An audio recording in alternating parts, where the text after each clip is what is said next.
हे मित्रांनो, मी केतू. आज आपल्या चॅलेंजचा आहे डे 7. मग काय गेलो बोटीवर. इथे आलेला आज आपला छोटा डॉन शाळेत जाऊन आला वाटते. इथे काय डॉल्फिनचे चित्र काढायला घेणार होते वाटते.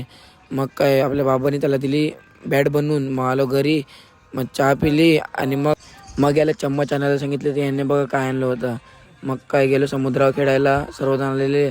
पण इथे काही खेळात लागत नव्हते. मग थांबलो आणि मॅचला सामन्याला सुरुवात झाली. आणि खेळता खेळता कशी संध्याकाळ झाली ते कळलीच नाही. हे बघा, मग निघालो घरी यायला. संध्याकाळ झाली, मग पोचलो घरी. तयारी केली आणि निघालो लग्नाला जायला. मग विदेश आणि मी निघालो लग्नाला जायला. मग पोचलो लग्नामध्ये. इथे अजून म्हणजे त्यांची रीत चालू होती लग्नामधल्या आपल्या. इथे आपला वेदभाऊ बघा ऑन फायर चालू. आपल्या वेदभाऊचा काय वेगळाच नाच चालू होता इथे तर. मग काय आपली हिमबॉयची काय पॅन्टच लिगत नव्हती. मग त्याला पॅन्ट काढून लागलो. असं झालं माझा आजचा दिवस. चला बाय बाय मित्रांनो, आपला बाईला सपोर्ट करा.